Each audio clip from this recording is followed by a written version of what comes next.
What is going on, everybody? Listen, I know as podcasters, people are wanting to get their views out of a situation like this that's happening with CM Punk getting fired. But there comes a time and a point where you don't want to keep going over it and over and over it to where you shove it down people's throats. I understand it's fresh, and I understand you want to get the most out of it. But we don't need to have this run your life. You don't need to have this be in every single video that you do. And it's like, it's getting tiring already. Seeing in my feeds notifications about CM Punk getting fired. We know.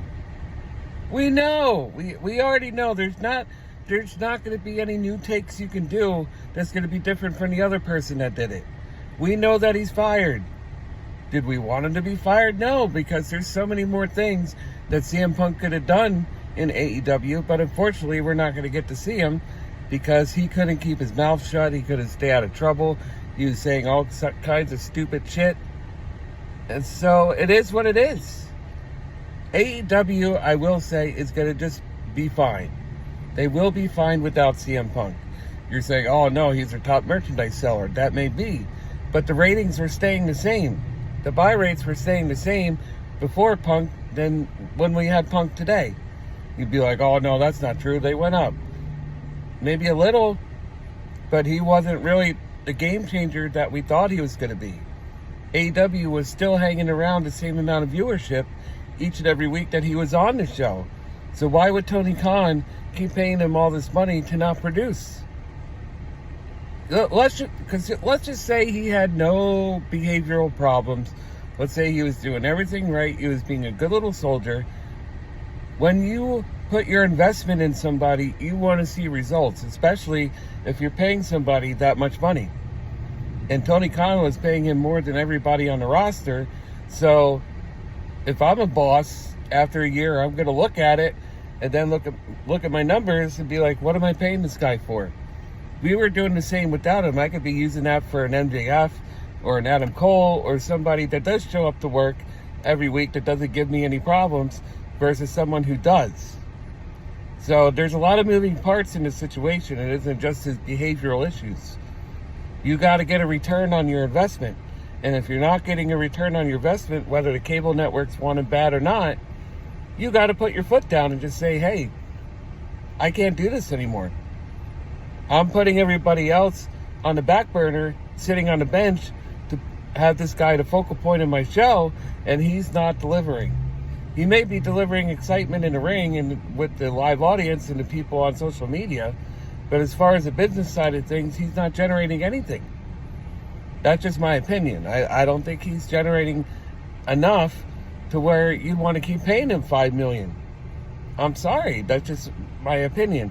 But the major point of this is, please don't overdo it with this Punk situation. I see still videos coming out on it, and it's like, come on, guys. Let's just move on.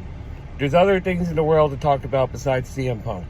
And that's what he wants. Do you want to reward him for bad behavior? And that's basically what we're doing. So we need to just chill with it.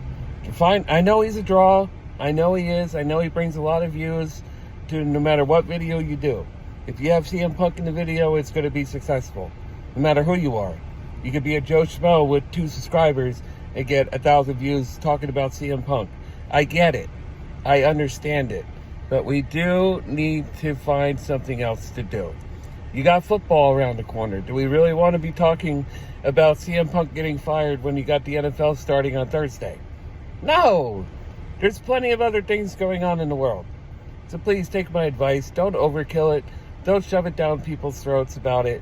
I know there's some other podcasters getting tired of hearing it too. So show that respect and just let's move on.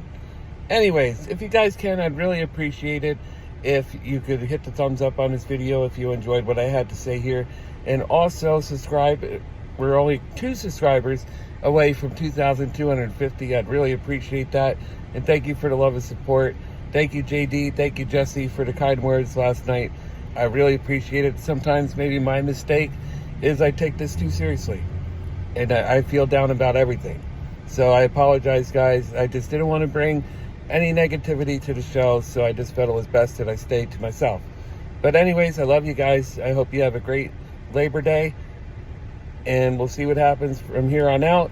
But again, please just don't overkill with the Punk situation. Let's wait until Phil Brooks has something to say. That's when you want to bring it up. Anyways, guys, I love you.